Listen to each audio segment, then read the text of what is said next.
Hello and welcome everyone. Bonjour et bienvenue. Herzliche willkommen.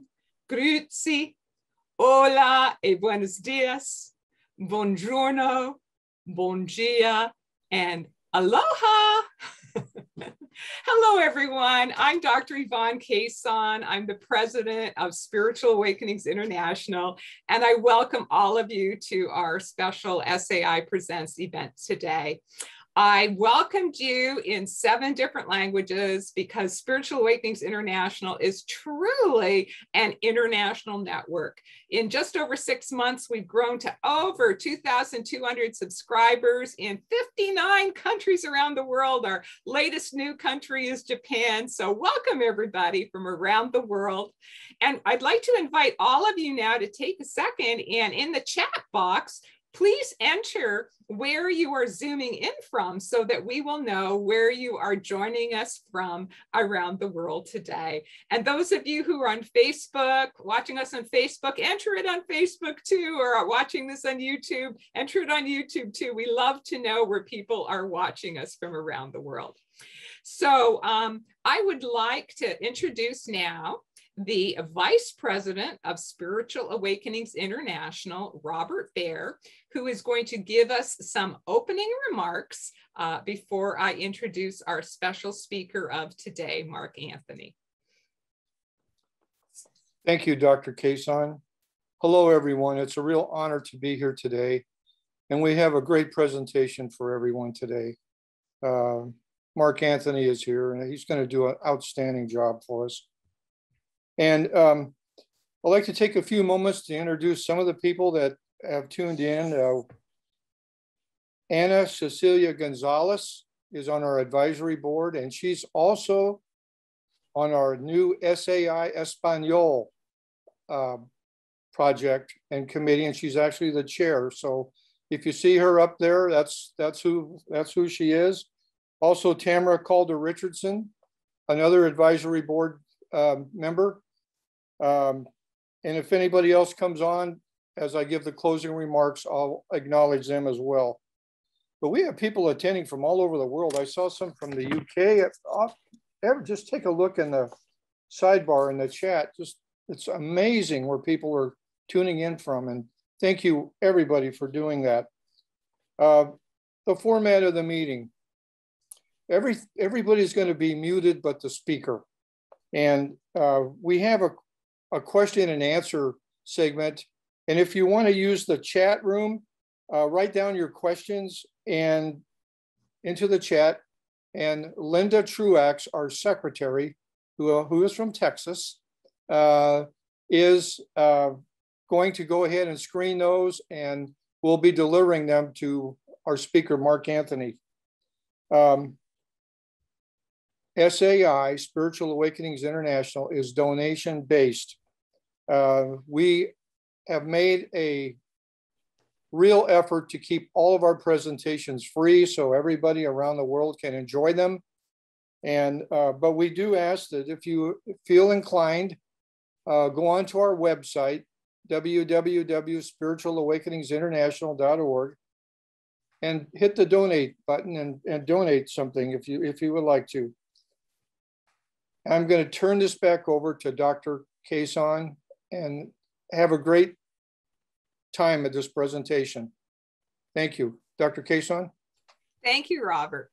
So it is my great pleasure now to introduce our speaker for today, which is Mark Anthony, JD, also known as the Psychic Explorer. He is a really outstanding individual, and I know you're going to really love his presentation. He is a 4th generation psychic medium. But in addition to that, he is an Oxford educated trial lawyer, and he has tried over 100 jury trials and is a member of the US Supreme Court Bar. He furthered his gift of mediumship at the Arthur Findlay College for the Advancement of Psychic Research in England. And in his capacity as the psychic explorer, he does a really interesting thing. He travels around the world, going to and examining supernatural phenomenon at spiritual and mystical destinations. I'm sure we're going to hear about some of that today. He's an expert on spirit communication, survival of consciousness, near-death experiences, and all sorts of things about the paranormal. He has an extensive background. He's incredibly well-read, brilliant guy.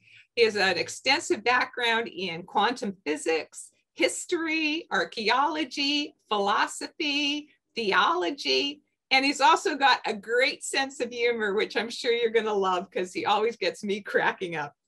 He has his wonderful radio show called The Psychic and the Doc, which he co-hosts with Dr. Pat Baccili on Transformation Talk Radio. And he is a regular columnist for Best Holistic Life magazine. And right before I introduce him to start, I want to say that he has a new book coming out that you're going to surely want to get and read. It is called The Afterlife Frequency. This is now his third book. He has 2 other books that are already in print, and I'm sure he'll be telling you more about that. So with no further ado, I'd like to introduce Mark Anthony, the Psychic Explorer. Well, thank you, Dr. Kaysen. I really appreciate that. And we're going over to the screen share now. Can everybody see the cover? Yeah. Okay, great. That's fine. Well, welcome to Debunking Death, the Science of Reincarnation and Near-Death Experiences. You know, reincarnation is a very controversial subject, and I got a big kick out of this, this concept I put together. That's okay, Grandpa. I didn't believe in reincarnation when I was your age either. And the reason for that is a lot of children, particularly toddlers, will start talking about other lifetimes that they've had. But reincarnation has been part of human history for thousands of years. And I want all of you to ask yourselves, do you have fears and phobias that have no apparent cause? Are you possibly drawn to particular periods in time and cultures? Do you have talents and passions that just come natural to you? Ever have a feeling that you've lived before? What about a strong feeling of deja vu, where you go to a particular place and it's like, I've never been here, but I've been here? What about reoccurring dreams of a land, of a time, of people that seem familiar, but you think that you've never met, at least in this life? If that's true, then you very well may be experiencing after effects of reincarnation.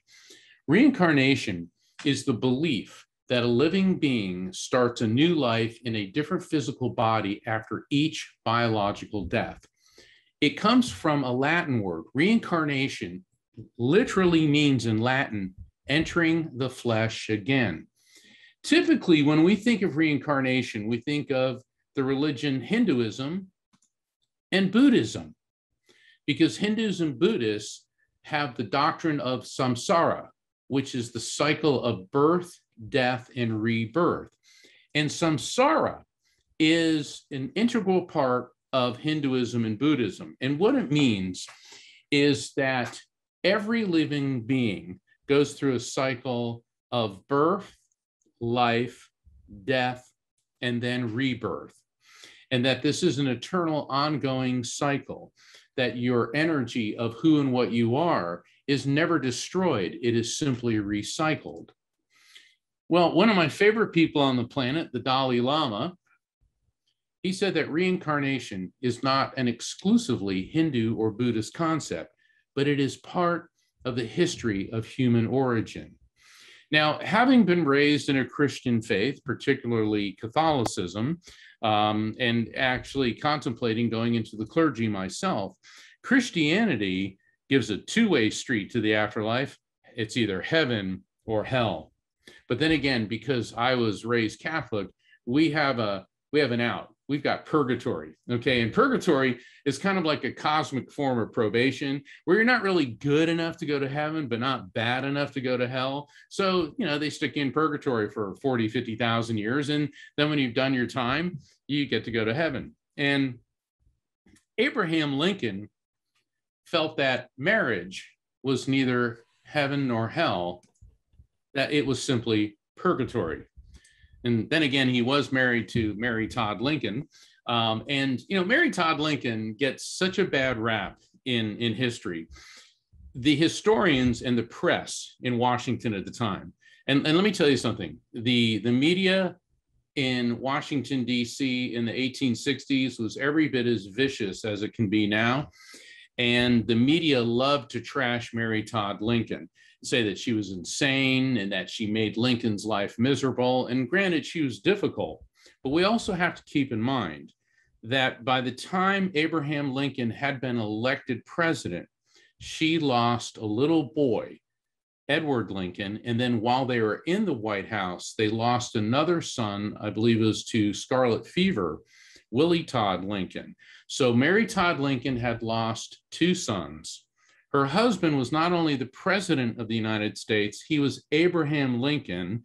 The country was engaged in the Civil War, and her family was fighting on the side of the South.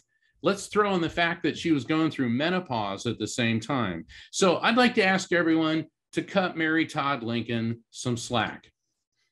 Be that as it may, let's look at reincarnation and how it really is at the root of all of the world's major religions. Let's start with Judaism. And Judaism has a very mystical sect in Hasidic Judaism and the studies of the Kabbalah. And looking at a passage from Job, chapter 1, verse 21, where it says, "Naked I left my mother's womb, and naked I shall return there." Now, when I found this mosaic, do you see what these hands are doing? And where do we all know this from? Star Trek, right? We all remember Mr. Spock saying, "Live long and prosper." Well, Leonard Nimoy, the actor who brought Mr. Spock to life, was a very devout Jew, and he incorporated an ancient Hebrew saying of "live long and prosper." That has absolutely nothing to do with reincarnation, but I thought I'd throw it in because it was interesting. But back to ancient Jerusalem. So thousands of years ago in ancient Judea, in the Middle East, there was a valley called the Hinnom Valley. And the Hinnom Valley was just outside of Jerusalem. And this is a depiction of Jerusalem during the time of King Solomon, because you can see the great temple and the outer walls of the city of Jerusalem. And within the Hinnom Valley, there was an area referred to as Gehenna. Gehenna used to scare the daylights out of people. Why? Because if you were a criminal, if you were dishonored, or if you could not afford a proper burial according to the Jewish tradition, then your body was taken to Gehenna and it was cast into a sulfur pit, which was known as fire and brimstone. Now, how many times have we heard about evangelical preachers frightening people with tales of fire and brimstone? Well, the idea of eternal damnation is not central to the Jewish faith. In fact, it's not part of it at all. But tales of Gehenna certainly seeped into the culture, and it frightened people.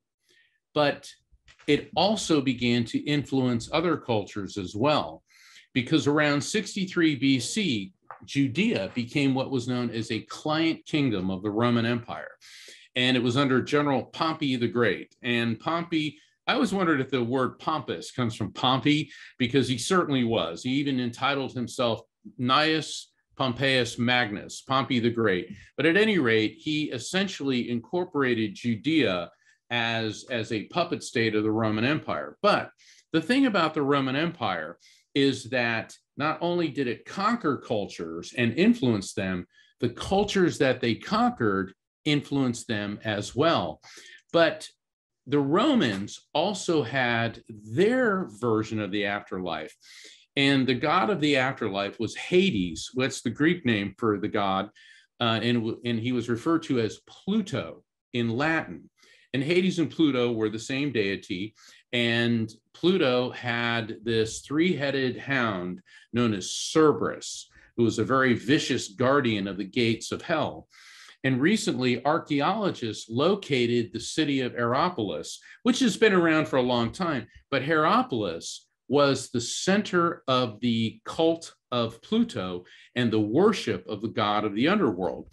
The thing is, though, it was kind of like the Disney world of the ancient Greco-Roman world. It was a Disney world for going and worshiping the gods. And at Hierapolis, right nearby, there's these beautiful travertine pools and mineral baths. And for thousands of years, even to this day, people go there to soak in the mineral baths for healing. So the god of healing, Asclepius, and the god Apollo was worshipped there. The king of the gods, Zeus, was worshipped there. But above all, Hades, also known as Pluto, the god of the underworld, was worshipped there. And his center of worship was called the Plutonium. And the Plutonium, as you can see from a reconstruction on the lower left side of your screen, there was a pool of mineral water, a temple, but do you see that little archway with the steam, the mist coming out of it? This was, people would come by the thousands to see the god Pluto worshipped. And in the recreation on the lower right, the priests of the god Pluto would lead animals, bulls, into the archway, into the gate of the underworld. That's what the Plutonium was. It was the dreaded gate of the underworld. And they would bring bulls in there, and within seconds, the bulls would drop dead. And the Greeks and the Romans warned people that you must never try to enter the gate to the underworld while you were alive, because it was guarded over by the three-headed hound Cerberus, and that those who did were struck down by the foul breath of Cerberus. Well, certainly good and scary stories, but it was hardly a myth, because some very credible sources from the ancient world recorded what happened there. The Greek philosopher Strabo described his visit there. He said, the space is full of vapor, so misty and dense, one can scarcely see the ground. The Roman Cicero wrote, any animal that passes inside meets instant death. Bulls that are led into it are dragged out dead. In fact, the priests at the Plutonium, they used to sell people birds so you could throw birds into the cave and watch them drop dead.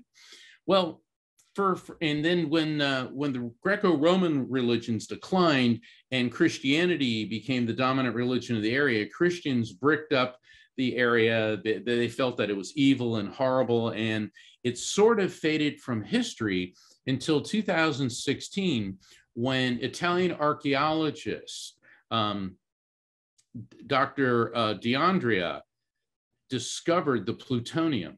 And not only did he discover the plutonium, but right at the mouth of the plutonium, they discovered, as you can see in the lower left-hand corner, a statue of the three-headed hellhound Cerberus.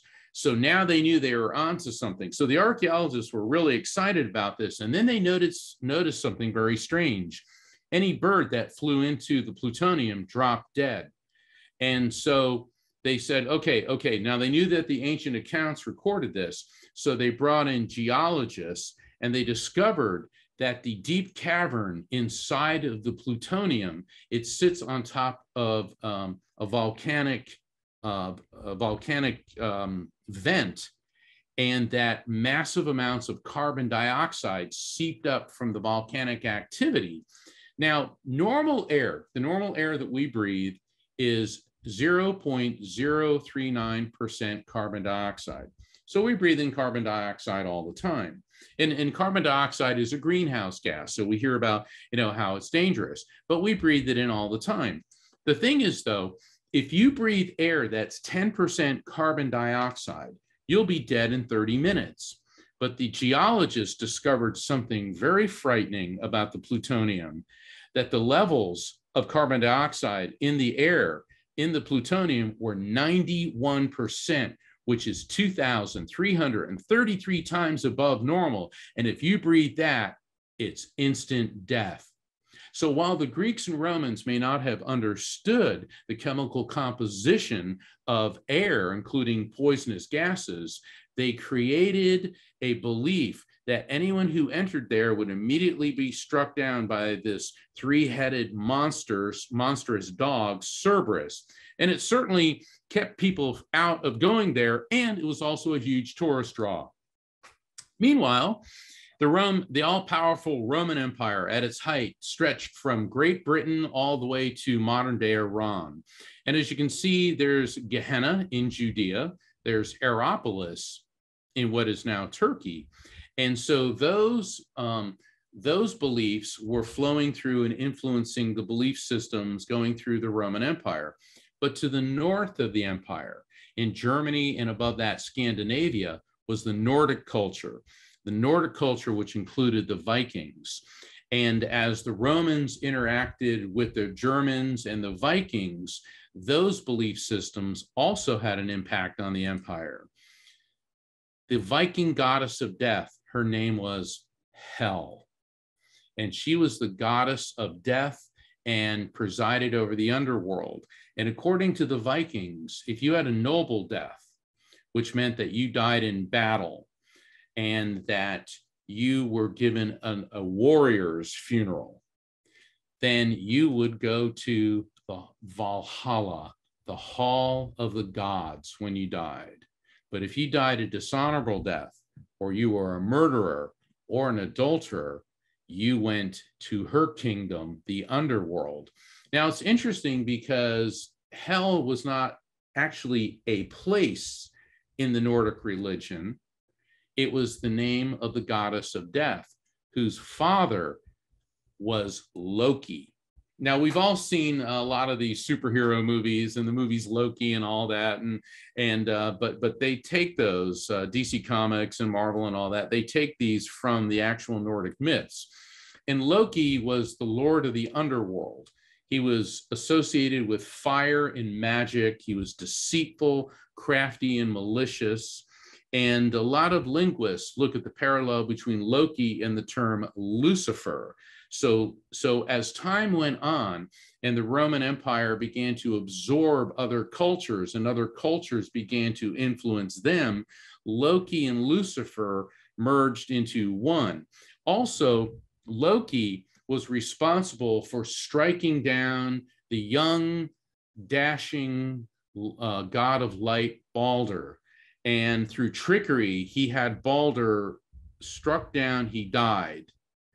And his mother Freya went to the goddess Hel, and after 3 days, persuaded her to allow Balder to rise from the dead.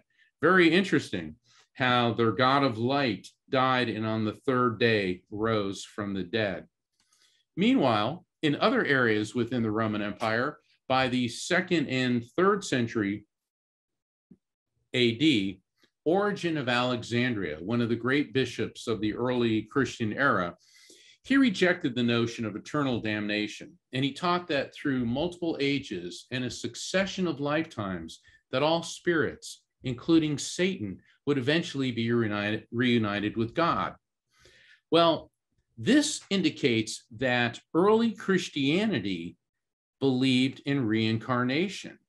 And this was a very potent and powerful belief in the empire.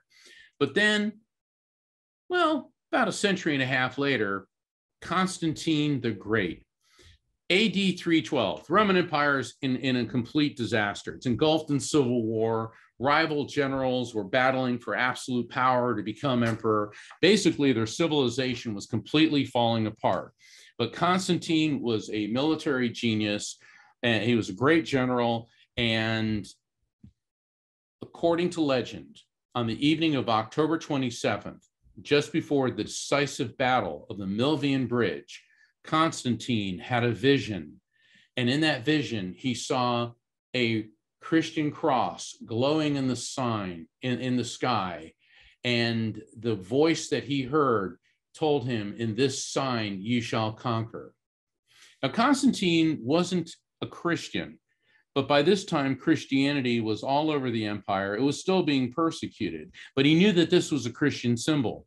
He knew that many of his troops followed the Christian religion. So he had all of his troops put a Christian cross on their shields. They went into battle, the Milvian Bridge, and he destroyed his opponent and became absolute ruler of the Roman world. Constantine realized he needed to unify his people, so he convened the Council of Nicaea in AD 325. And this is where the doctrine of the Trinity was introduced. Now, this did not make Christianity the official religion of the empire, but it kind of made it the de facto religion. And part of this is Constantine ordered the bishops to put together an authoritative text for Christianity. In other words, they put together the first version of the Bible because of the Council of Nicaea. And the bishops essentially ransacked the Mediterranean world looking for information to put into this new text for the new Christian religion. The Old Testament, it was decided, would be the Torah from the Jewish faith. And then the New Testament was compiled from the Gospels of Matthew, Mark, Luke, and John, the letters of Paul, and many other sources. And the imperial decree said that Jesus is God and he will return. But until he does, I, Constantine, Emperor of the Romans, am God's vice regent on earth. Now, what does that mean? What that means is Constantine promoted himself to a divine status. And as God's representative on earth, if you disobeyed the emperor, you would be cast into eternal fire and brimstone. So the Romans were very good at inflicting one thing, and that is fear. And Constantine went even further than this. His mother, Helena, was quite a devout Christian, actually. And he sent Helena to Judea. And when she arrived at Judea, Helena is credited with finding the one true cross, the cross that Jesus was crucified on. Now, please forgive me, but we got to look at what's going on here. So you have the all-powerful Roman emperor. He has just declared himself a deified figure, and he wants his mother to acquire holy relics. Well, the most powerful man on earth sends his mother to the Holy Land. It's not like she went by herself. So figure she's on a fleet headed from Rome to Judea. She's got at least 100 servants with her. Because she's the emperor's mother, they probably have at least 2,000 to 3,000 soldiers protecting her. She lands in Judea. She's escorted to Jerusalem, and there's at least 2 Roman legions, so that would be about 10,000 to 12,000 troops there. Then, of course, there'll be all the dignitaries and people who wanted to get in the good graces of the emperor's mother, plus all the people of Judea and Jerusalem who wanted to catch a glimpse of the emperor's mother. So they lead her to Golgotha and say, okay, your majesty, maybe a little bit over there. And she digs and digs, and voila, she finds the one true cross. And at the risk of sounding very Monty Python-esque, it's like, oh, look, your majesty, it says it right there, the one true cross. And so now Helena has found the one true cross, the cross that Jesus himself was crucified upon, and she brings it back to her son. And now Constantine has depicted himself as Saint Constantine and his mother, Saint Helena. Now, I'm not attacking Christianity. I am not attacking the teachings of Jesus. I am not attacking Christian beliefs. What I am doing is pointing out what a very, very aggressive totalitarian dictator did to cement his authority as absolute ruler of the Roman world. And as you can see from this ancient painting, Constantine depicted himself as a pseudo form of Jesus, with his mother in the role of Mary. And so Saint Constantine and Saint Helena became central figures in Christianity, at least during this era. Now, Constantine was anything but saintly. He was a general. He had thousands of people executed. He pretty much had everybody in his family, except his mother, executed for treason. So he used religion strictly as an extension of imperial authority. But he did a lot more than that. He moved the capital of the empire from Rome to what is now the city of Istanbul. But at that time, he had, it was called Byzantium, and he had it renamed Constantinopolis, or Constantinople, the anglicized version, the city of Constantine. All right, talk about a narcissist. But he was a very competent and capable narcissist.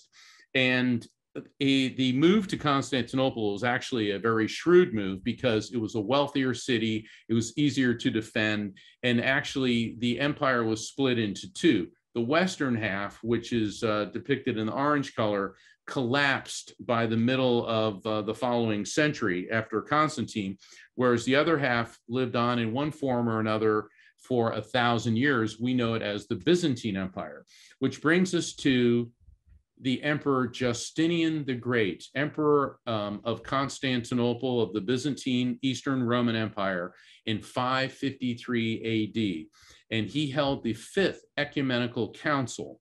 Okay, so now we are 5.5 centuries out from Jesus being on earth. We're over 200 years now from Constantine. We're up to the Fifth Ecumenical Council. And what that means is that each ecumenical council, a different version of the Bible was ordered into existence. As you can see from this mosaic, the Emperor Justinian, Justinian the Great, as he named himself, is seated and flanked by angels. So he certainly held on to the I am God's representative on earth. In fact, until the day the Byzantine Empire fell to Islamic forces under the Turks in the year 1453, every Byzantine emperor held the title of God's vicegerent on earth, equal of the apostles. But at the Fifth Ecumenical Council, reincarnation was banned as heresy, and a new version of the Bible was ordered into existence. But it appears a couple passages about reincarnation may have survived even Justinian the Great himself. In Matthew 17, Mark 9, and Luke 9, there's the account of the Transfiguration. Transfiguration is an incredibly amazing passage in Scripture. And this is where Jesus takes a select group of his disciples to the top of a mountain, and he begins to glow white, and a mist forms, and the spirits of Elijah form on one side of him, and then Moses on the other. Moses, the bringer of the law, Elijah, the enforcer of the law, and Jesus, the embodiment of the law. And after the Transfiguration, when the disciples and Jesus return to the bottom of the mountain, he asks them, Jesus asks them, who do you say that I am? And one of his apostles said, well, some say that you are Elijah. Others say that you are John the Baptist. But what Scripture says is Jesus replied, Elijah does come, and he is to restore all things. But I tell you that Elijah has already come, and they did not know him, but did to him whatever they pleased. So also the Son of Man will suffer at their hands. The disciples understood he was speaking to them of John the Baptist. Hold on a second. John the Baptist was Jesus's cousin. Elijah lived something like 800 years earlier. Jesus said Elijah has already come, but they did not know him because basically he appeared in the form of John the Baptist.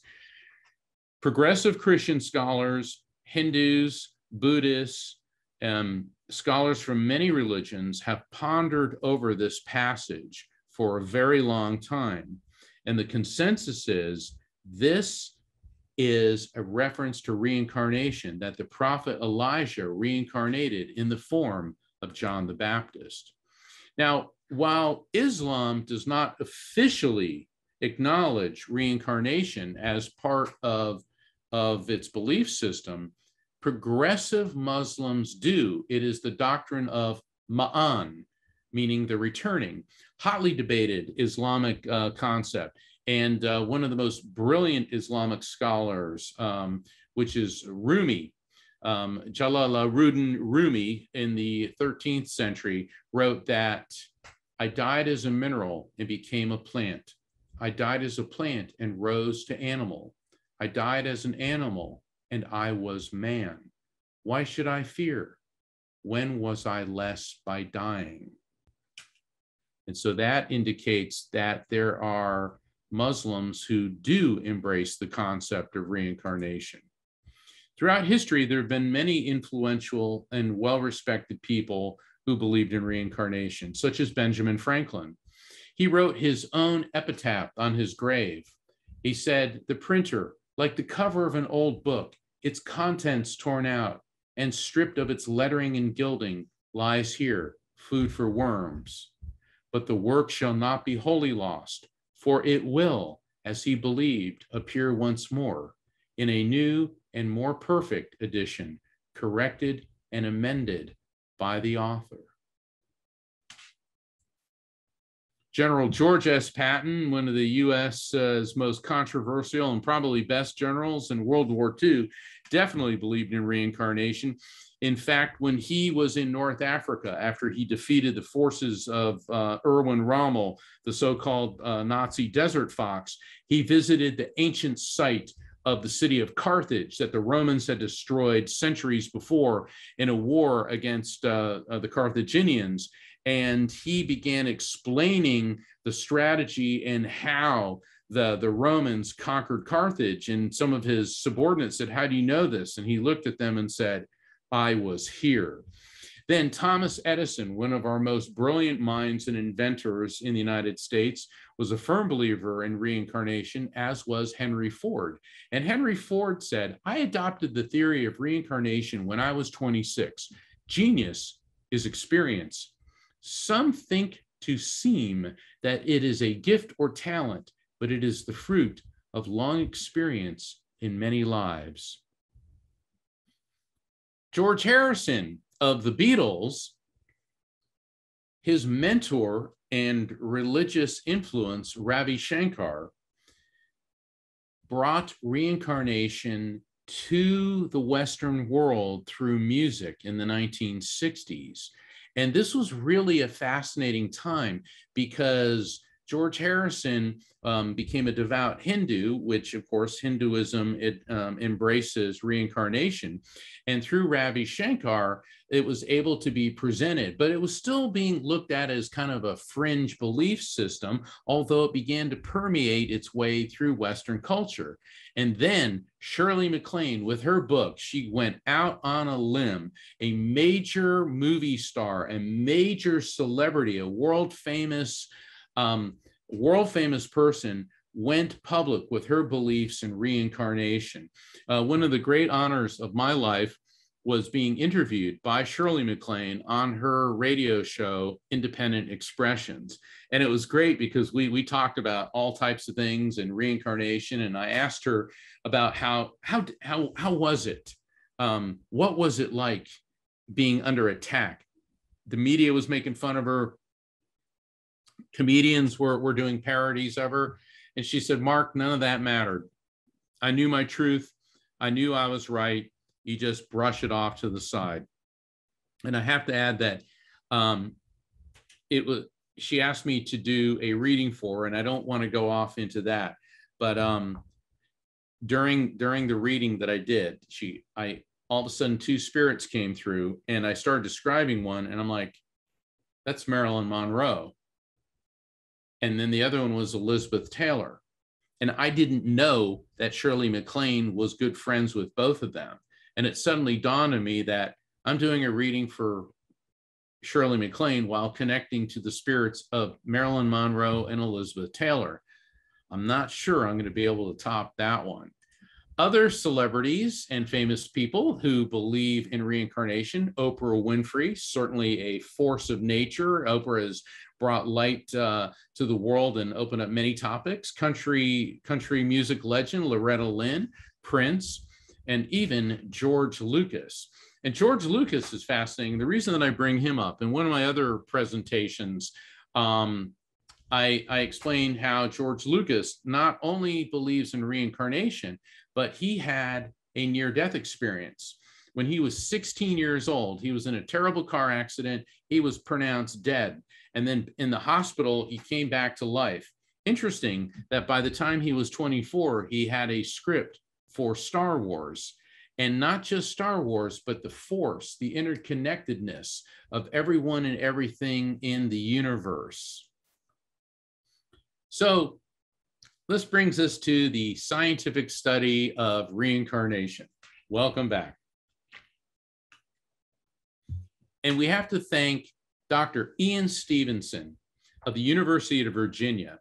In the 1960s, he founded the Division of Perceptual Studies at UVA. And it's really hard not to admire Ian Stevenson. What he did is he took the scientific method of objectively analyzing reincarnation phenomena. He studied over 3,000 cases of children who said they had memories of previous lives. He approached reincarnation from a strictly scientific viewpoint. He avoided religious discussion because he saw his job was to gather all the anomalous data and investigate it. Some of his findings include, as soon as the child can communicate, he or she begins to describe a previous lifetime. The child remembers details of his or her death in the prior life, based on the information provided by the child to the biologic family. In other words, the family that the child was born into. The child's family from a prior incarnation is eventually identified. Now, just to make this clear, he's talking about children who remembered prior lives that were recent. Personality traits, preferences, and habits between the two different incarnations exist. The gender appeared to usually stay the same. Boys were boys, girls were girls. Relationships can be renewed through reincarnation. And another thing is traumatic deaths in particular left an emotional imprint. Often the child had habits and fears linked to the nature of the death. For example, people who are just afraid of water, maybe they drowned in a prior life. And this brings us now to the very fascinating case study of James Leininger.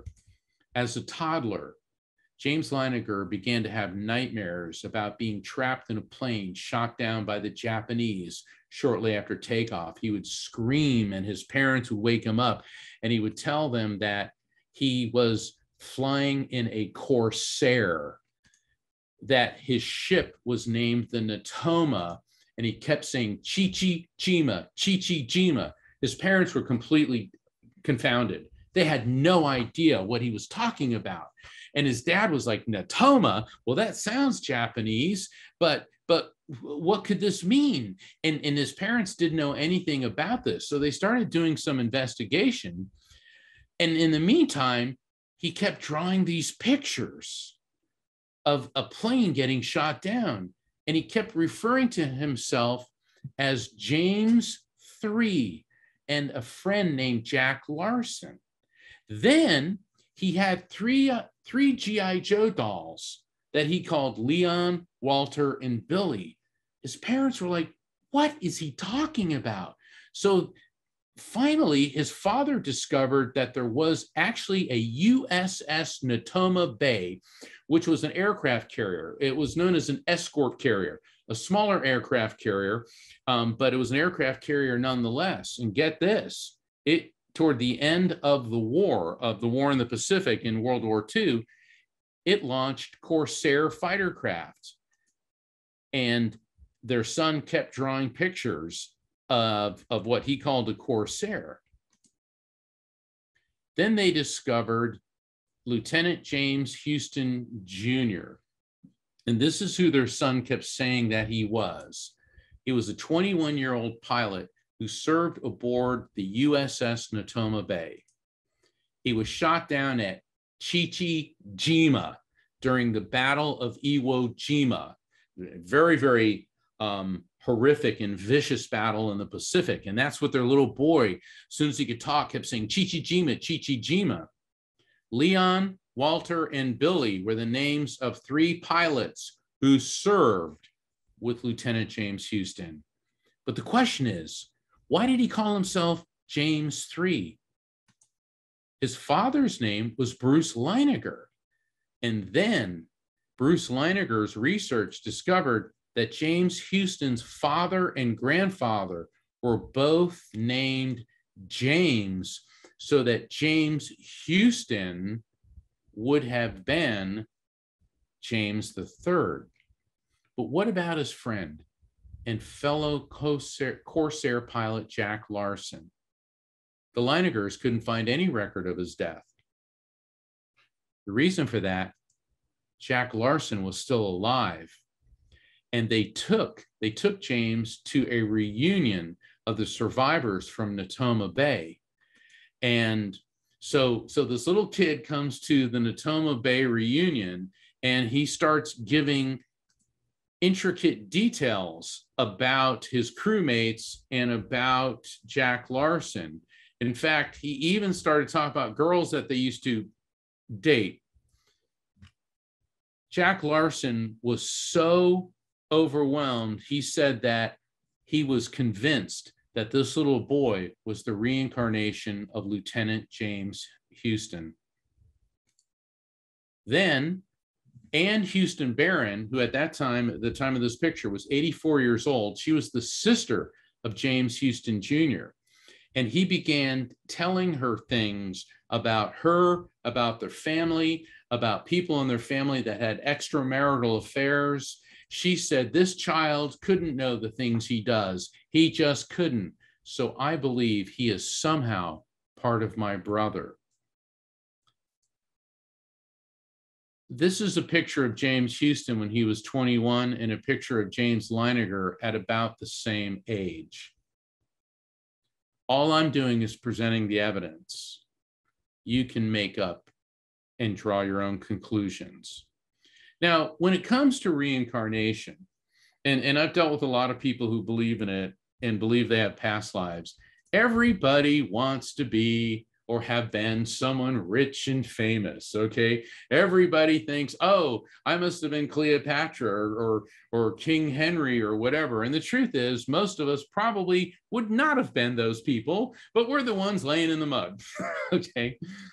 And this brings us now to the case of Louise Eddy, who was known as Om Seti. She was born in 1904 to a proper English family in Edwardian England. And when she was about 6 years old, she suffered a massive head injury. And after the head injury, she began talking about her life and how she wanted to go home. And she kept talking about Egypt and how that she was in the wrong time and the wrong place. Well, her family, being proper English, immediately had her committed to a mental institution and subjected to all sorts of therapy. And when she was 18 years old, she finally got away from her family and was able to get the passage to take a ship to Egypt. And she started working with archaeologists on the Giza Plateau. That's the location of the Great Pyramids. And she said she'd work for free. And at first, the archaeologists, they're like, yeah, whatever, we could always use another set of hands. But they noticed something highly unusual about her, that within a year of her working with them, she was able to read and speak the ancient Egyptian language. Now, we're talking hieroglyphs. It takes PhDs years to be able to read hieroglyphs. Yet Louise Eddy, who then insisted her name be Om Seti, could just read hieroglyphs. And she could actually discern what these hieroglyphs, what the sounds associated with them were. Now, this is a language nobody's spoken in thousands of years. And then she said, it's nice being at the pyramids, but I'm in the wrong place. I have to go farther south. I have to be at the Temple of Seti because that is where I lived. So she went farther south on the Nile, a couple hundred miles, to the Temple of Pharaoh Seti I in Abydos. And so when she got there, she insisted her name be Om Seti, the honored of Seti. She said that she had been a courtesan in the court of Seti. And when she started working there, the archaeologists were humoring her because it's like, yeah, right. Here's this girl that thinks, she used to be some ancient Egyptian. And she said, okay, she said there is an irrigation system. There was an irrigation system over there. There was an orchard over here. She started explaining where all these things around the temple would be. And the archaeologists were like, yeah. Until they started excavating the areas that she pinpointed and found the remains of an orchard and an irrigation system exactly where she said it was. So what was fascinating about Om Seti is the local Egyptians started to look at her as a very wise woman, and she was accorded this very, very almost sacred status. I remember seeing interviews with her from the late 80s where she talked about her memories of ancient Egypt. And the archaeologists were fascinated with her. They said when she would walk into the temple of Seti, she would take her shoes off, she would go, she would pray. They said she is just a natural here. And she also had a great sense of humor. She had that very dry English sense of humor. She said that many people come to Egypt in search of a prior life. You have no idea how many Cleopatras I've met. Since the dawn of recorded history, there have been accounts of people who have died and then come back to life, with tales of travel to another dimension. This dimension has been referred to as the other side. The Greek philosopher Plato wrote about the myth of Ur. Ur was a warrior who was killed in battle. And pursuant to Greek custom, his body was placed on a funeral pyre. And just as he was about to be cremated, he came back to life. And he began to talk about how he left the cave of shadows to see the light of truth. Plato's Republic, which contains the story of the myth of Ur, very well may be the earliest documented near-death experience. Plato writes that Ur left his body, that he had a life review, that when he left his body, his entire life was presented before him, flashed before his eyes, that he went into a radiant white light. He met his deceased loved ones. And then he started talking about something that was not part of the ancient Greek religion. Ur said that souls are reborn, but drink from the river of forgetfulness. So they are born without knowledge of prior lives. In other words, he was talking about reincarnation. In scripture, in 2 Corinthians chapter 12, verses 2-4, the Apostle Paul describes, I know a person in Christ who was caught up in the third heaven. Whether it was in the body or out of the body, I do not know. God knows. What's interesting in the Bible, the three heavens, the first heaven is the sky. The second heaven is the realm of the stars. The third heaven is the realm of God. And many biblical scholars speculate that the Apostle Paul was writing about his own experience, which was an NDE, a near-death experience.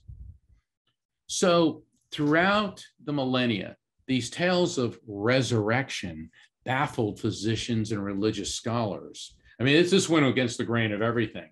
Somebody died, okay, like they're about to burn them, but somebody had died, and all of a sudden they come back and they start talking about this place that they went to. Well, certainly it completely defied any understanding of medicine in these times, and it went contrary to everything in Jewish Christian Islamic thought. Many prominent people throughout history have reported near-death experiences. Mozart, Queen Victoria, Abraham Lincoln, Sir Arthur Conan Doyle. He's one of my favorites. Not only did he write Sherlock Holmes, he and his wife were also very accomplished psychic mediums. Elizabeth Taylor. I remember seeing a story, an interview where Elizabeth Taylor talked about when she died on an operating table and she went into the light and she encountered her first husband. I think it was Michael Todd, I believe it was. And when she came back, she said that she knew that there was everlasting life and that we don't physically die. Winston Churchill, I do a presentation. Winston Churchill very well may be the poster boy for near-death experiences. He was hit by a car. He was hit by a car once in another car crash. He was in 2 airplane crashes. He was in 3 wars, suffered a heart attack at the White House. I mean, the guy went through, drowned in Lake Lucerne, but was resuscitated. Winston Churchill had at least 6 near-death experiences from what we can tell. And nobody knew what to call these until the 1970s when Dr. Raymond Moody began studying this. And he applied the scientific method of objective observation of this phenomenon, and he developed the term near-death experience, NDE. And so for the last 40 plus years, Raymond Moody not only knocked the ball out of the park, but he got a whole slew of scientists and medical experts studying this. In the 1970s, there was the formation of IANDS, the International Association for Near-Death Studies, with John Audette, Dr. Ken Ring, Dr. Bruce Grayson, Dr. Michael Sabone. Also, I think PMH Atwater is listening to this presentation. Hi, PMH. She's one of the founders. Dr. Yvonne Kaysen, our host, used to be the president of IANDS. IANDS is a great organization. Then there's the Near-Death Experience Research Foundation, founded by my colleague and friend, Dr. Jeffrey Long. NDERF is fascinating because NDERF has a global database where people can chronicle their near-death experiences. And what's fascinating is that NDEs, it's not just something reported in the United States and Europe, it's reported throughout the world. In Iran, all throughout Africa, China, I mean, you name it, every country is, people report near-death experiences. A near-death experience, an NDE, occurs when a person physically dies and then their consciousness, who and what you are, separates from the body, and that consciousness remains intact. These accounts include entering the light. And while entering the light, encountering spirits of deceased loved ones. Studies have shown that there are similarities with near-death experiences. The people that you encounter, you only see people who are dead. Those who have them are convinced of the reality. Race, gender, religion are not a factor. Drugs and anesthesia are not a factor. It's not a hallucination. Psychic ability is enhanced when people return. The barriers that block your, what I have termed spiritual situational awareness, the block to your spiritual situational awareness diminishes. People lose their fear of death. I mean, that doesn't mean they want to die right away, but they realize that death is not the end. And perhaps one of the most fascinating is intricate details. Now, here I have a picture of somebody going through surgery. And there's a couple different stories, but I want to share this one, that there was a woman who died on an operating table. And she said all of a sudden she was floating above the operating table. And then she started going higher and she passed a light fixture and said, oh, that light fixture has a lot of dust on the top. I need to tell the nurse. And she goes, wait a second, I'm floating above the operating room. The next thing she knows, she's floating above the hospital and sees in the rain gutters at the top of the hospital, on the roof of the hospital, a blue sneaker stuck in the rain gutter. Next thing she knows, she's back. They'd resuscitated her, and she begins to tell the story of the blue sneaker. And so the surgeon said, get 2 people up on the roof right now. Let's find out. So two hospital personnel ran to the top of the roof, went right to where she said the blue sneaker was, and surprise, they found it exactly where she said it was. A lot of famous people have reported near-death experiences. Sharon Stone, George Clooney, Leonardo DiCaprio, Charlize Theron, Tracy Morgan, very famous account of him in that horrific accident a couple years ago, Johnny Depp. And then there's this guy with his 2 parents. That would be me. That was one of the happiest days of my life, was the day that I graduated law school. And both of my parents had psychic and mediumistic abilities. My dad had been a Navy SEAL, and he was a NASA engineer. My mom was a commercial illustrator, artist.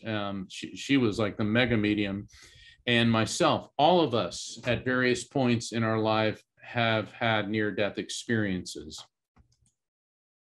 The conclusion of near-death experience research is that our consciousness, who and what we are, survives physical death. And my dear friend and colleague, Nancy Evans Bush, who was President Emeritus of the International Association of Near-Death Studies, I love this quote from her. Most near-death survivors say they don't think there is a God, they know. So, what is the scientific explanation for reincarnation and near-death experiences? Well, let's start with what came first, the consciousness or the brain? A question that has been going on for thousands of years. What does faith teach us? Faith teaches us that the soul, aka your consciousness, is an immortal living spirit. And understanding near-death experiences and reincarnation, though, it begins with the common denominator of light. Light is essential to life. If it weren't for light, Earth would be just a chunk of frozen ice orbiting in darkness and space. But light gives us our ability to live. And through photosynthesis, plants take the energy of light and turn it into food. And we eat plants or animals who consume plants. Everything on this planet consumes something that begins with light. Every great spiritual teacher has described God in terms of light. Krishna, Buddha, Jesus, Muhammad, Zoroaster, Gandhi, Yogananda, Paramahansa, Mother Teresa of Calcutta, Billy Graham, the Native American spiritualist. We can go on, and people who have near-death experiences talk about going into the light. And it is believed by those of us who study this that the light is how we perceive the spiritual energy of the divine. Light, though, is electromagnetic energy. And we know from the laws of thermodynamics and physics that energy is neither created nor destroyed. It is only transferred from one form to another. Light is also the only form of electromagnetic energy visible to the human eye. So you have radio waves, microwaves, infrared, white light, ultraviolet, X-rays, gamma rays. And look at this chart. The visible spectrum is such a minute portion of what is in the electromagnetic spectrum. Also, everything in the electromagnetic spectrum moves at the speed of light, which is 186,282 miles per second. Albert Einstein, my hero, said that matter is energy. Energy is light. We are all light beings. Well, ever drop something on your foot? Okay, you know it hurts right away. All right, we've all seen Fred Flintstone drop a bowling ball on his foot, and and you know that it hurts right away. Why is that? Well, it's not chemical, because that would take too long. We have miles and miles and miles of nerves running through our body. And this brings us to the discussion of biophotons. Biophotons were first discovered in the 1920s by a Russian physicist, and recently Sergei Makarov of the Lebedev Institute of Physics in Moscow has said that biophoton streams consist of short quasi-periodic bursts similar to those used to send binary data. So what does that mean? What this means is scientists have found that within our cells generate light in flashes of light. Now, this is not bioluminescence. This is not like some fish that glow or lightning bugs and how they flap. That's completely different. These are flashes of light that are so weak that the human eye can't see them, but they're flashes of light nonetheless. And it appears that our cells are communicating with each other through these flashes of light. In fact, Fritz Albert Popp, a professor at the International Institute of Biophysics in Germany, has said that biophoton emission is a general phenomenon of all living systems. They've even located biophotons in plants and in other animals. And biophotons originate from a coherent photon field within the living organism, its function being intra and intercellular regulation and communication. In other words, our body is a matrix of light. We communicate our body communicates with itself at light speed. And this is enlightenment is an understanding of something. Like the period in history known as the Enlightenment is where the science really began to explode. In the spiritual sense, enlightenment is when we have a direct connect with spirituality. Buddha became enlightened, Christ became enlightened. You can call it Krishna consciousness, Buddha consciousness, Christ consciousness. Enlightenment is a term that I developed in my last book, Evidence of Eternity, and which I reference in my new book, The Afterlife Frequency, is that it's an acknowledgement of not just the light in the spiritual sense, but also the light within us on the cellular level. And this is really fascinating because life depends on light. We're all interconnected by light. And the very light from the sun, the very light that we experience in NDEs and in spiritually transformative experiences is the same light that is generated in our own cells. Sadly, almost 40,000 Americans develop Alzheimer's every month. Alzheimer's disease is terrible. The death from it involves a long physical and mental decline. The patient is non-responsive, can't communicate, doesn't even recognize loved ones. In fact, you can see the difference between a diseased brain afflicted with Alzheimer's and a healthy brain. As you can see, the Alzheimer's brain is shrunken, it looks dehydrated, it's malnourished. And there's several different forms of brain impairment, not just Alzheimer's and dementia, okay?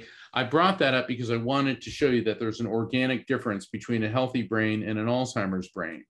But a lot of people prior to death develop all sorts of brain injuries.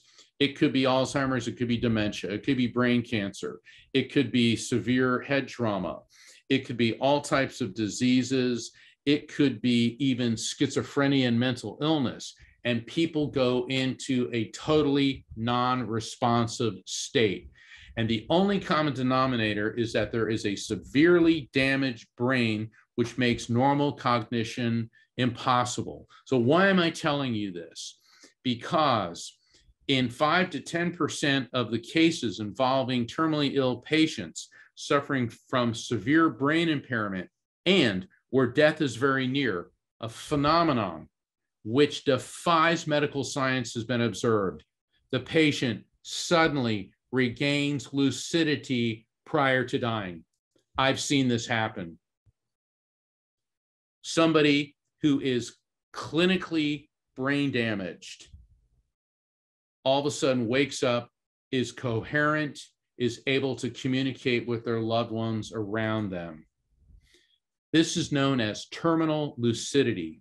And Dr. Michael Nahm from Germany is the one who coined that term.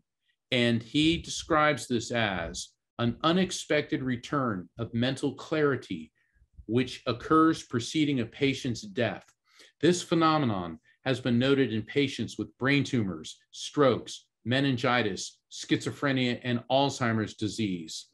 The patient recovers sanity in their last days or even hours of life. There is no observable change in the brain. The cerebral cortex does not suddenly grow billions of new neurons. What does this mean? Neuroscience is the study of the human brain. The brain is essentially a carbon-12 and salt resonator floating in water. We do know that it has an electromagnetic field, okay? Because biophotons, there's electromagnetic energy there, but we also know that our neural network operates on electrical impulses. The official position of neuroscience is that brain creates consciousness through chemical reactions and electrical impulses, but neuroscientists cannot explain how. So what are we? Well, think of it this way. Think of your body like a car.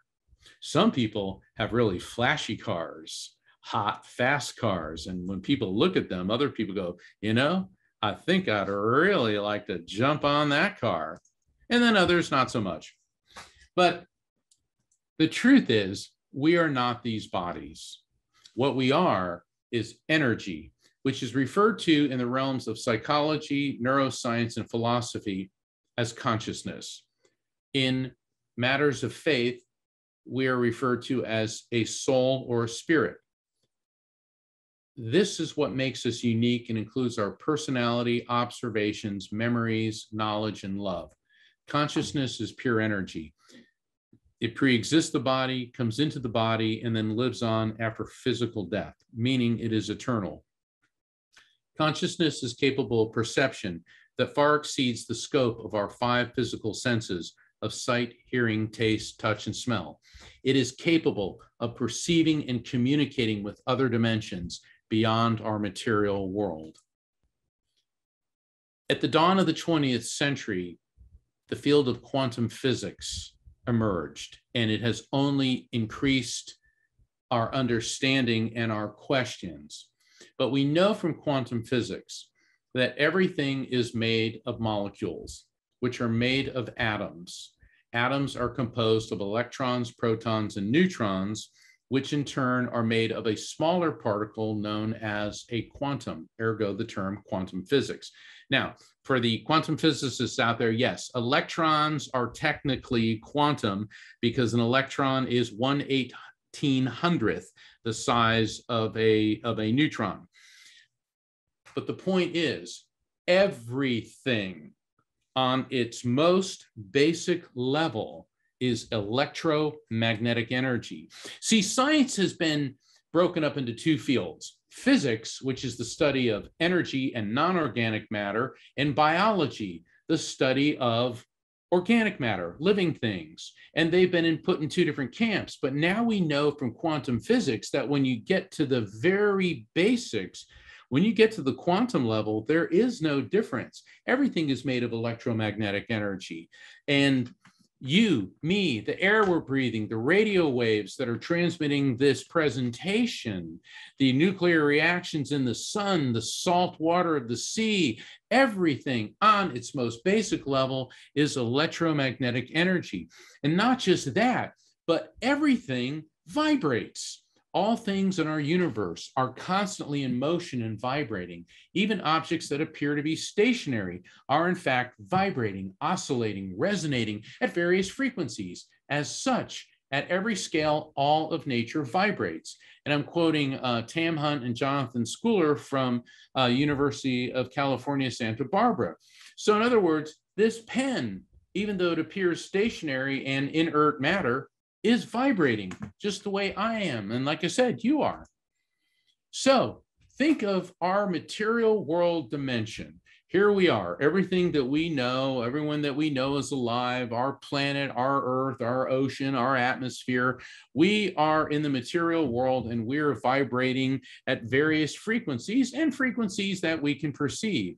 But the afterlife frequency is in the other side dimension. This is a parallel system that runs to us, which is simply on a higher vibrational frequency. So, please forgive me, but I have to quote Professor Hans-Peter Dohr of the Max Planck Institute in Germany. And he said, the brain is like a computer hard drive. When the hard drive dies, we do not lose this information, this consciousness. The body dies, but the spiritual quantum field continues. In this way, we are immortal. I mean, come on, who's more serious than a German physicist? But then let's pop across the English Channel to Sir Roger Penrose from my alma mater, Oxford. Consciousness derives from quantum vibrations within the brain's neurons. In the spiritual sense, consciousness has been here all along. So now, what do we have? We have quantum physicists who are talking about consciousness and survival of consciousness beyond physical death. And this is why I have introduced this concept. Let's look to physics first. Energy, we know this from the laws of thermodynamics. Energy is neither created nor destroyed. It is only transferred from one form to another. And faith, the soul, the spirit, pre-exists the body and lives on after physical death. And that is why I developed the term, the electromagnetic soul, the EMS. This is my 21st century term to describe what we really are. Our soul, spirit, we are pure consciousness, which is eternal electromagnetic energy. Now, think of your electromagnetic soul as a drop of water. And when we die, that drop of water leaves your brain and then plunges into this eternal sea of souls. I call it the collective consciousness. It's the afterlife frequency. So when we leave this world, we become interconnected energetically with a much greater whole. We're all interconnected now. It's just that when we physically die, we are no longer tethered to this lower vibrating vessel that we call a body. And so when we are at a much higher vibration, we're interconnected with other spirits and we're able to move at the speed of light and experience things that we can't even begin to fathom in this world. So that's why I refer to the electromagnetic soul being like a drop of water in the eternal sea of consciousness. Now, this is not so far-fetched as it may seem. Carl Schwarzschild was a good friend of Albert Einstein's, and he developed the Schwarzschild quantum lattice theory. And this has been reproduced in laboratories where an electron, a quantum, okay, electrons are quantum particles, will disappear from one location and reappear in another without passing through the matter in between. They're conducting a quantum leap from one dimension to another and then back again. That's the Schwarzschild quantum lattice theory, which has been reproduced in laboratories. So how do reincarnation and NDEs happen? Well, it's premised on quantum entanglement. As Edgar Mitchell, astronaut, Navy pilot, aeronautical engineer, and UFOologist, and the founder of the Institute of Noetic Sciences, which is a sister organization to both IANDS and Spiritual Awakenings International, has said, when subatomic matter is in a process together, subsequently, the subatomic particles go apart from each other and go across the universe. When they do this, they will remain entangled. This means if you do something to one, the other responds immediately, instantaneously. Let me explain it to you like this. Quantum physicists believe that quantum entanglement the interaction, the interconnectedness between subatomic particles can continue even if the particles are over 1 billion miles apart. So if you do something to one particle, it affects the other. Dr. Robert Lanza developed the theory of biocentrism, that the death of consciousness only exists as a thought because people identify with themselves as a body. That's why I use the car analogy. Okay, we think of ourselves as a body, as a car. But, but when your car stops working, what do? You get out, you move on. And when you get a new car, there's your reincarnation. So as Dr. Lanza said, if a body receives consciousness the same way a cable box receives satellite signals, then of course consciousness doesn't end at death. What happens is the energy of our electromagnetic soul, the EMS, leaves our body. It's that proverbial, it gets out of the car, okay? It leaves our body, plunges into this eternal sea of consciousness. Our EMS gets recycled back into a different body at some point. And in the meantime, it exists outside of the physical body on some other level of reality and possibly in another universe. This is the scientific explanation for reincarnation, that when we leave our bodies, we are coherent, we are electromagnetic souls that leave this body, we plunge into this eternal energy field that you can call the collective consciousness, and we continue to exist, and it's in a different dimension.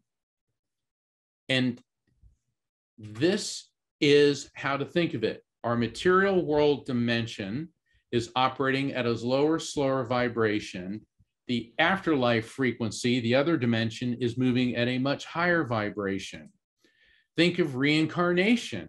So when you die, the reason I have this circular pattern, I'm updating the doctrine of samsara with a more scientific looking graphic. What happens is that you leave this world and then eventually you recycle back from the afterlife frequency. What happens in a near-death experience? Well, near-death experience, think of when you die, you're sort of like attached to a rubber band, and you sort of get, you pull and you touch that higher vibrational dimension of the afterlife frequency, and then you get pulled back. But the thing is, there is a direct correlation between reincarnation and near-death experiences. Near-death experiences are exactly that. They're near death. Yeah, maybe you physically died, but you came back, you resurrected, but you got to get a glimpse. You go from a finite perception to glimpsing the infinity of the afterlife frequency. Whereas with reincarnation, what you're doing is, it is a death experience. You're leaving, but eventually you return to this world. The great Edgar Cayce said, electricity or vibration is the same energy you call God. Not that God is an electric light or machine, but vibration that is creative is of the same energy as life itself. Nikola Tesla, now there's a character for you, absolutely brilliant man. If you like being able to plug anything into the wall and use electricity, thank him. He invented AC, alternating current. And what Nikola Tesla said was, what one man calls God, another calls the laws of physics. One of the originators of string theory, that there is not just one universe, but several alternate universes and parallel universes, Dr. Michio Kaku, quantum physicist, said eternal life does not violate the laws of physics. So, if everything is energy, and energy is everywhere, and if energy contains and transmits intelligence, does this mean the energy we call God is everywhere? Our electromagnetic souls may be like a drop of water that when we leave this world, we plunge into the eternal sea of consciousness, the collective consciousness.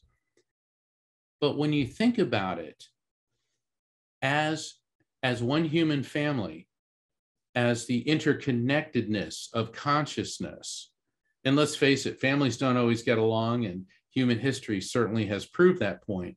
But when we begin to evolve beyond that, our world is really a drop of water in this vast collective consciousness.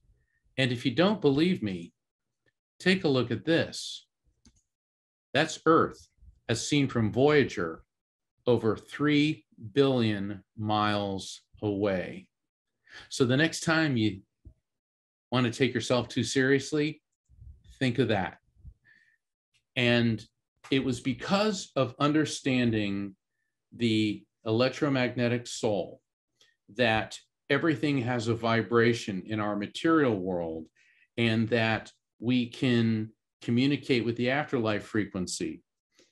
I've come to understand 5 things that I know to be true in this life: that the divine power that we call God exists, that the afterlife, heaven, nirvana, happy valley, whatever you want to call it, the other side exists, that our electromagnetic soul is an eternal living entity, that we can communicate with electromagnetic souls in spirit, and that when it is our appointed time to leave this material world, that we will be reunited with our loved ones in the energy that is the light. And that is why, one of the reasons, but that is why I wrote my new book, The Afterlife Frequency. Because in the afterlife frequency, I take the different forms of interdimensional communication: mediumship, near-death experiences, shared death experiences, deathbed visions, visitations, where spirits come to you in a dream or you catch a glimpse of them. And I explain how they all have a commonality, and it's all about the vibration of our electromagnetic soul touching the higher vibration of the afterlife frequency. And I want to thank Spiritual Awakenings International. I want to thank Dr. Kaysen. I want to thank Robert Baer. I want to thank Linda Truax, everybody associated with it, for honoring me and having me to present today. May God bless all of you. Wow. Mark, I want to say thank you. This has been outstanding. If I get you to take off that screen share, we've had an outstanding attendance. We've had over 150 people listening in, and the chat box has been very active. So we're going to get started on some questions. I'll let you take a breath there. Well, if I could, I also want to let people know that the Afterlife Frequency, it officially comes out on audiobook October 5th, narrated by yours truly. I was thank you, New World Library, my publisher. It comes out in paperback as an ebook on Kindle October 12th. And if people want to order that, I invite you to go to my website, afterlifefrequency.com, same as the book, Afterlife Frequency. Please, I invite you to sign up for my newsletter, which will keep you up to date on my upcoming presentations with SAI and other organizations. And also, if I may, 2 weeks from today, on October 2nd, I'll be doing an online spirit communication event sponsored by Bright Live, BRIGHTLIVE.com, brightlive.com. And if you go to my website, afterlifefrequency.com, you can find out about it. And that will be October 2nd, Saturday, 10 p.m. Eastern, 9 p.m. Central, 8 p.m. Mountain, and 7 p.m. Pacific. So I want to make sure I let everybody know about that. And I'll be connecting random audience members with loved ones in spirit. So Linda, I'll turn it over to you. All right. Now you got to remember, the questions go back to the beginning of your presentation. So we're going to catch up to where you were. And the first one was from Sherry, and she said, wouldn't the promise of eternal life indicate the likelihood of reincarnation? I think it does. And you know, what's fascinating in my studies, I found so many quantum physicists, Nikola Tesla, Max Planck, And they all said they wish they would have found out about Hinduism earlier in life, because they said, like when you take the, and I'm not insulting our Hindu brothers and sisters, but they said that if you take the mythology out of it and get into the reoccurring cycle of life, that it paralleled the laws of physics. And the Hindus don't believe in a beginning. They believe not in the beginning. They believe in a beginning. And according to the Hindus, that eventually our universe will be destroyed, but a new one will form. And so that certainly ties into the concept, the promise of eternal life, which is reincarnation. Okay. You were, along with the other faiths, you were talking about Islam talks, and we have Teresa asking a question. She says, I've heard that Islam talks more about Mary than the Christian Bible. Do you know if this is true?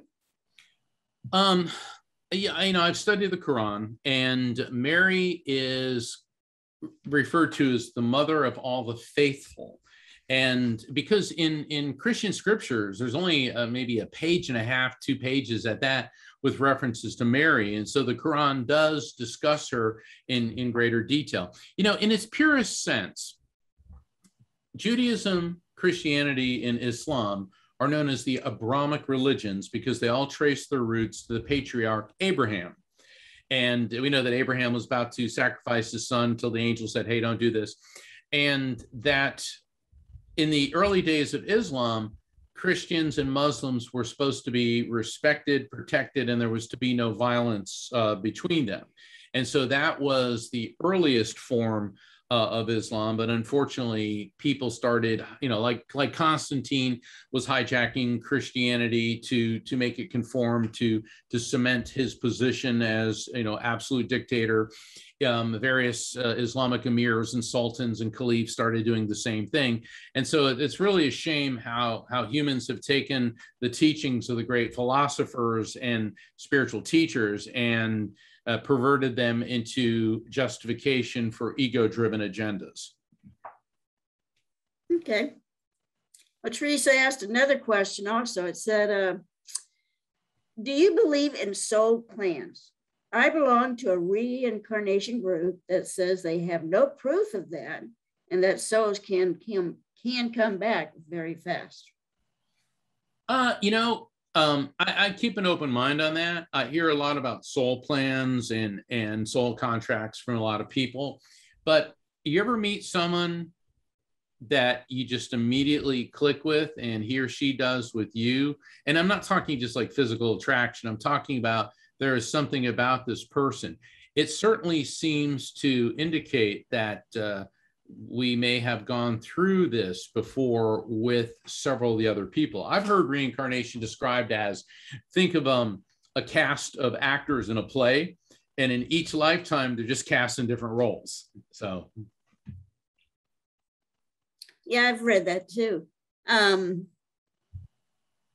We got John, he's got an interesting question here. It says, how can we learn where our current existence is in the grand cycle of reincarnation? In other words, is there a way to discern how close we might be to what is called heaven? That question comes up so many times. And when I've put it out there during readings and to spirits, what they tell me is stop worrying about when you get here, focus instead on what you're doing there. Because a lot of people are like, is this my last lifetime? Is this my last lifetime? Well, guess what? What they've told me is, well, when your last lifetime in this dimension occurs, you transfer to another dimension and you continue. And I'm like, wait a second. Whoa. Wait, don't I get to go to the Michelangelo painting and drink wine and hang out with angels and stuff? And I got the distinct impression that they were laughing at me. And they said that, why do you worry of such things? Energy is eternal. The flow of energy goes on and on. And then there's the people that say, okay, and I love this because these are the skeptics. They say, well, there are more people alive today on planet Earth than have ever existed in human history before, so reincarnation is impossible. To which the spirits have replied, so you think Earth is a closed system? There's energy and souls coming in and going out constantly. And, when I showed that blip of Earth on Voyager, okay, yeah, we may be very, very, very small in the context of the universe, but we are still energetically linked with everything. And it doesn't mean that Earth is a closed, we're not a fishbowl and there's only this much water and then this much sand and all that in there. We're an energetic system that energy flows in and through and out. Okay. So you were talking about John Lenniger, the young boy that had the memories of a military service member. I think that book was called Lone Survivor, and the group accepted him. He became an honorary member of the alumni group. Got a question here concerning that. This is from Hazel. So is it possible that the child could just be communicating with or receiving information from the spirit of the person who they think was a past life of his? Well, of course, that's entirely possible, but so many people have memories of prior lifetimes, myself included.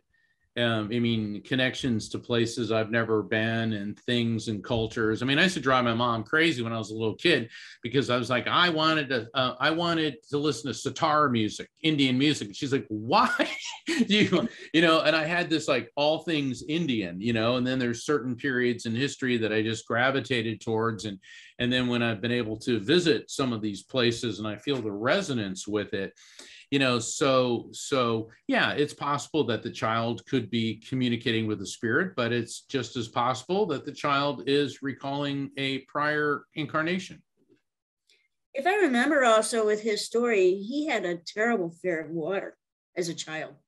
And that led into, why are you afraid of the water? And you had mentioned that already. Yeah, that's why I brought that up because, well, yeah, he said he was shot down and trapped in the plane, which would mean that the plane hit the water and then sank. And I mean, it's a horrible death.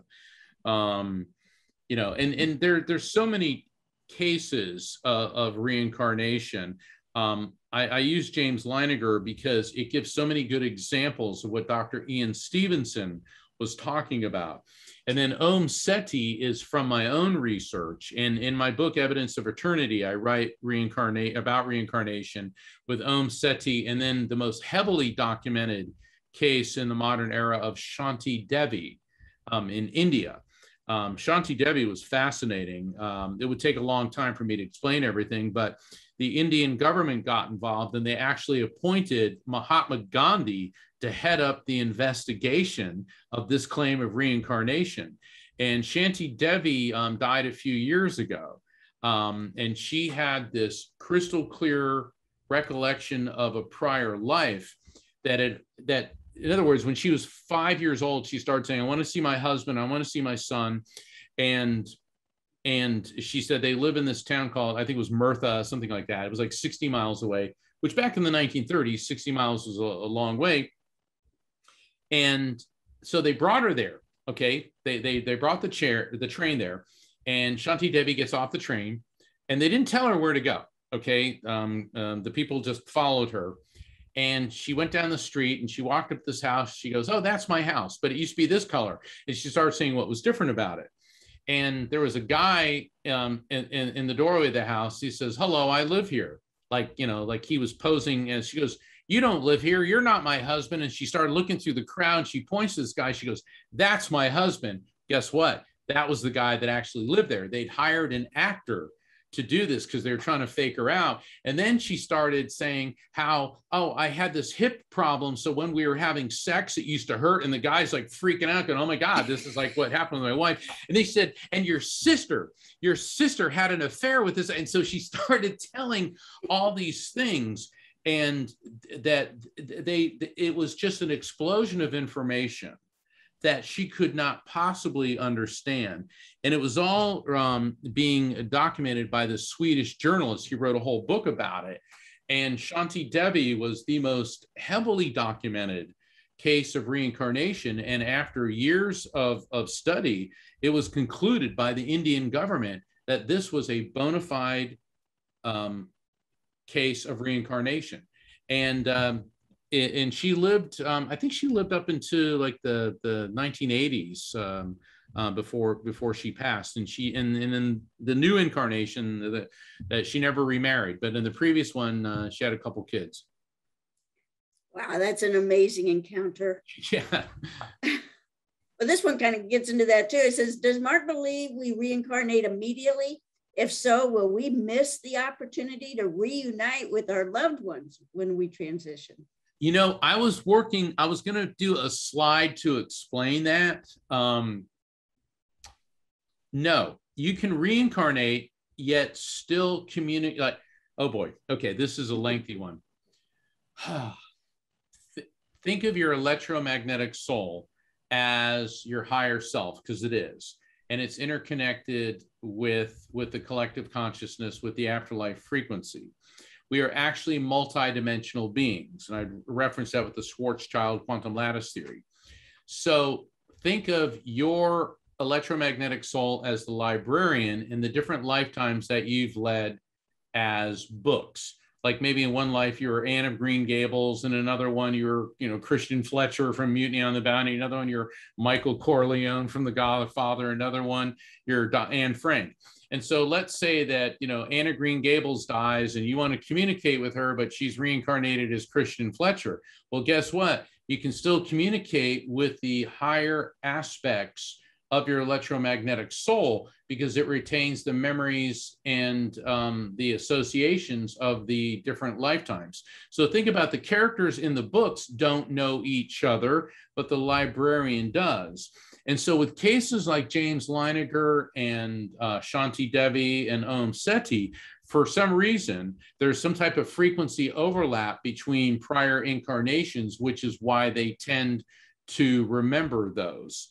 So, because people are always like, well, what if they reincarnate? You also have to realize that on the quantum level, on that subatomic level, it is now understood that time does not exist. So what was past, present, and future are essentially illusions that we create. And I explain all this in the Afterlife Frequency, is that,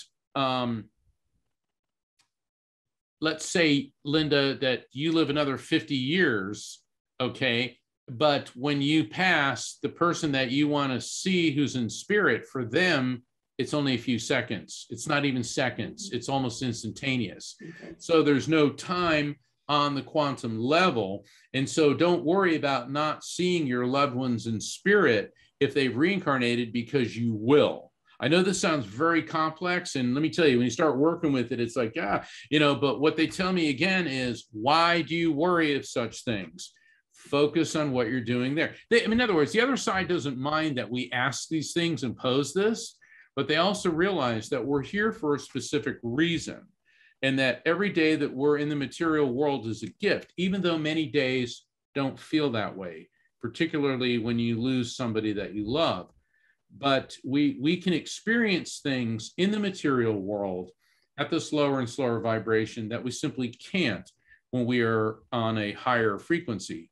And it appears that what we go through in the individual incarnations has a relationship to what type of frequency we go to in once we leave this world. So, well, I know with your line of work, you're able to bring a great deal of comfort to those that are going through extreme grief, to acknowledge the reality of where their loved one is. And there's a question here that leads into that. This is from Sherry. And she asked, what in Mark's experience with the afterlife and spirits does he think happens to our children who transition by taking their own lives? Suicide is such a complex and painful behavior. And all the religions really crash on suicide. Even the normally tolerant Buddhists say, you're going to get reincarnated as something awful. The truth is you don't. And by saying that, I am not encouraging anyone to cut their life short. Okay. I'm not encouraging that, because suicide sets off a lot of karmic repercussions in this world. But people think about, all right, we just celebrated the 20th anniversary of 9/11. And I will never forget watching those horrifying images of people leaping to their deaths from the Twin Towers. And why did they do that? I would venture to say that nobody that did that day, when they went to work in the Twin Towers, were having suicidal thoughts. But suddenly, They were faced with the definite reality of being burned alive. And they were confronted with a hellish, horrific, unbelievably painful death. So the choice that they had was to jump to their death. Not exactly a choice anybody wanted, but it would be quick. It would not be getting burned alive.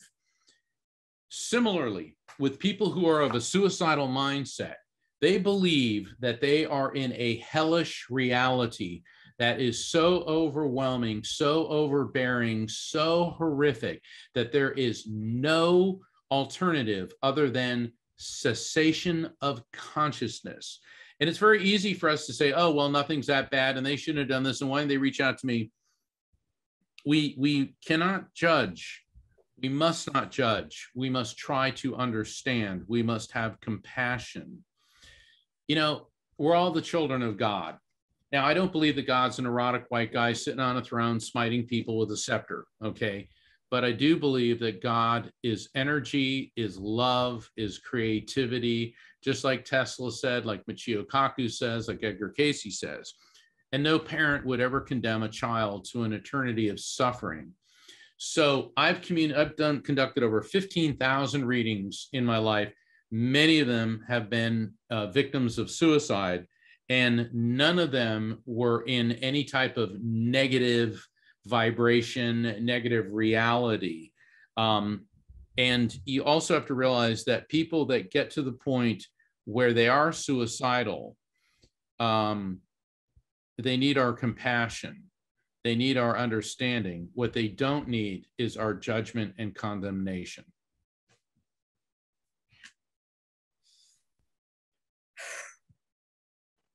I know suicide's difficult. My best friend died from suicide.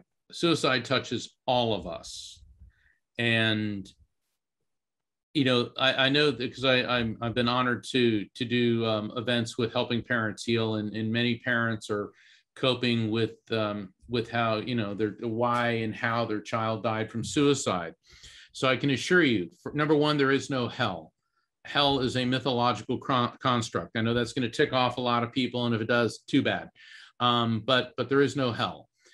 Secondly, that people who who die from suicide are doing it because they felt that they had no choice, and for them, it was the only decision they could make. And so what we have to do, we cannot change the fact that someone we love has died from suicide. What we can do is change how we react to the death. And I'm not saying it's easy. I'm not saying it's going to be quick. It's a lifetime journey. And there's survivor's guilt that the survivors have to deal with. There's the PTSD from dealing with it. It is a lifetime journey. And that's why I always encourage people, yes, contact through a medium is an important therapeutic step in the journey through grief, but also encourage people, reach out to your faith community, reach out to counselors. You're not crazy if you go for counseling to help you cope with someone you love who's died. That's the healthy thing to do. That's so true. I work with a lot of veterans and suicide prevention programs. And the thing is to ask if you think somebody's suicidal, or are you thinking of suicidal and Linda, thoughts, and get it started. Yeah. And Linda, I want to thank you for that, because, I get a lot of veterans coming to me for readings as well.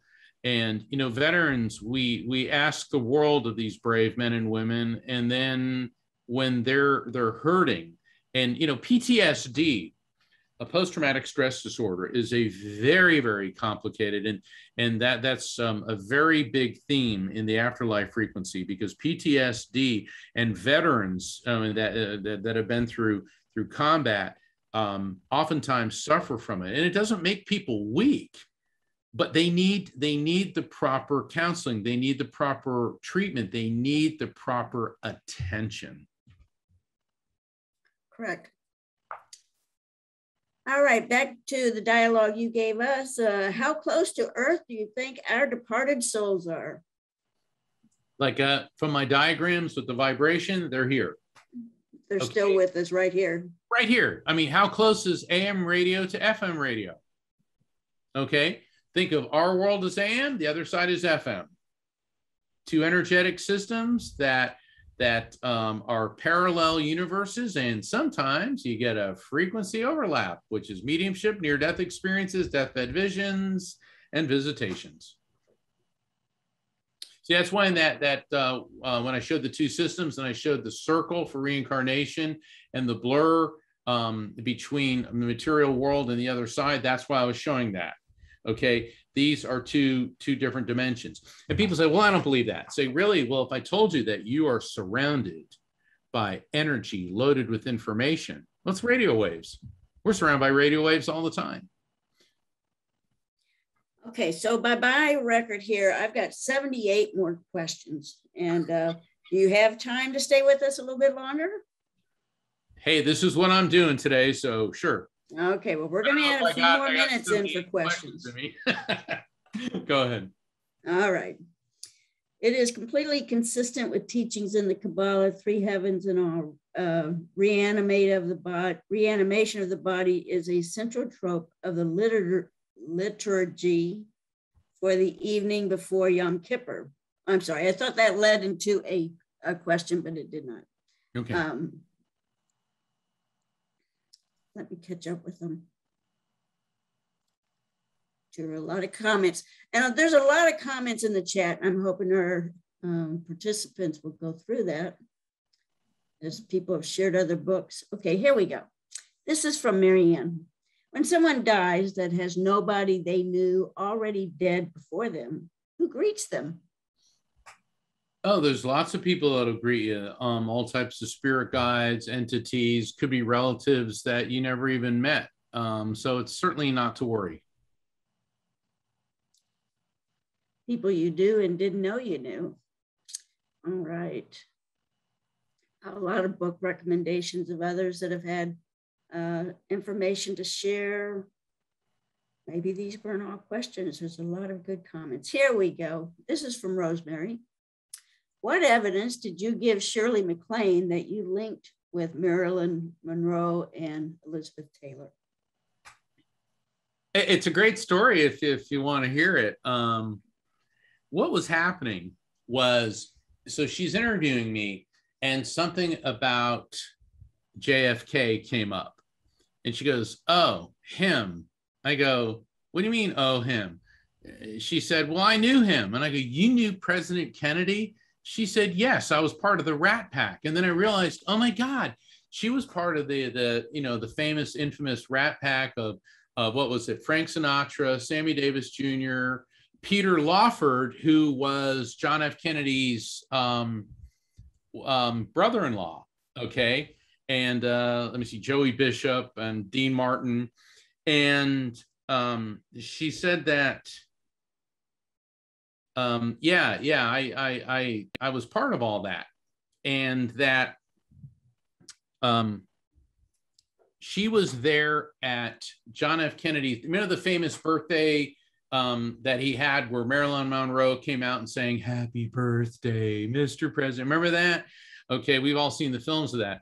Well, what she said was that the studios used to play Marilyn off against Shirley MacLaine because at that point in time, they were up for a lot of the same parts. And so Marilyn threw a fit backstage and said, I'm not wearing that dress. And one of the producers said, that's fine. Shirley MacLaine's here. She's your size. She can wear it. So Marilyn said, fine, I'll do it. And so she went out and sang the happy birthday song. And then somehow or other, we got on the topic of Stephen Hawking, and he was alive at the time. And Shirley's hilarious. She was hilarious. And what she said was she was in Stephen Hawking's office.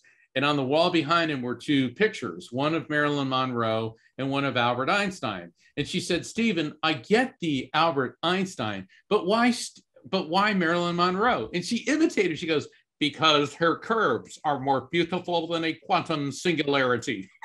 and so I'm laughing. And then she said, so Marilyn and I, the studios pitted us off against each other. And then I got the role in the movie, The Apartment. Okay, so The Apartment like catapulted Shirley over the top. And so she said, at the premiere of The Apartment, Marilyn Monroe shows up, and she was really hot in LA that night, in Hollywood, and Marilyn's wearing this full-length fur coat. And during the halfway through the movie, Marilyn gets up, goes out to the lobby to go to the bar. And Shirley went out there and said, "Is there a problem, Marilyn?" And she said, "Marilyn turned to me and opened up this fur coat, and she was stark naked underneath it." And she said, "Looking back on this, Mark, Stephen Hawking had a point." so, I mean, I'm like, and we're on air. Okay, this is like on air live, and I'm laughing. And I go, "I wonder what Marilyn would think about you saying that." She goes, "Well, you're the medium. You tell me." And I'm like, uh-oh. And I'm like, oh my God, talk about pressure. All right, talk about pressure. So here's Shirley MacLaine asking me to do a reading. And so I take a deep breath and I get centered and focused. And all of a sudden, Marilyn came through, and I delivered the message that she said that, "I was always jealous of you, Shirley, because you could move through a crowd with such grace and elegance, and I felt so garish." And Shirley goes, "That is exactly something Marilyn would have said." And she said it was terrible what they did to her. She said, "I always felt bad the way the studios would pull this with us." And then I said, "There's another woman here. God, she's got the most beautiful eyes. It's like, I can't see if they're purple or blue." She goes, "Oh, Liz. Liz was my dearest friend. She welcomed me when I came to Hollywood and showed me the ropes." And all of a sudden, that's when I realized I'm doing a reading for Shirley MacLaine while I'm connecting to Marilyn Monroe and Elizabeth Taylor. And as a medium, I'm trying to be objective. And yes, I know that fame and fortune, all that doesn't matter in the bigger scheme of things, but it was something that I just don't know if I'll ever be able to top that one. It's pretty extensive. I wanted to share, he hasn't really asked a question, but he's had a lot of comments. This is Gary, and he's saying 100% right. Mark is 100% right. He's made this comment several times during your presentation. So I want you to know that you've got a follower from Austin that is resonating with you, and he is a near-death experiencer. So thank you. Hopefully he'll get that book on order. So the next question I do have is from Shah Allah, with the notion of survival beyond physicality, why the assumption of eternal EM formation? Where does the quantum notion of entropy fit in this? I'm not sure. Okay. I'm not sure. My experience is that life is eternal and energy is a constant flow and a constant vibration. So that's a great question, and I'll just keep an open mind. Okay. The comments. This is from somebody that says it's a practical question. It says, okay, and I think this is from Diane. It says, should I practice meditation to connect with my son? Absolutely. Meditation helps us clear our mind so that we can bring down barriers and then be receptive to spirits. In the afterlife frequency, I introduce a 4-step technique that I call the RAFT technique: how to recognize, accept, feel, and trust messages from spirits. And it applies not just to like what this woman's asking, but also in making sense of your NDE, making sense of going to a reading with a medium and the information that comes through. Because what happens is you can learn to recognize when spirits are around. You have to accept it as real, feel it. And that's where people get jammed up. It's the third step is feeling, because that's when you'll start to cross-examine the experience. You start picking it apart. Oh, it's grief-induced hallucination. It's wishful thinking. I really want this. And that's where it goes awry. But if you can then feel it instead of overthink it, and then that will lead you to the T, which is to trust the guidance from spirits. Now, I do want to add this.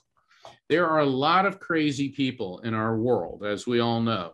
And there's a lot that go around and saying they're receiving messages to, do an insurrection and create violence and fly planes into buildings and all this. That has nothing to do with spiritual contact.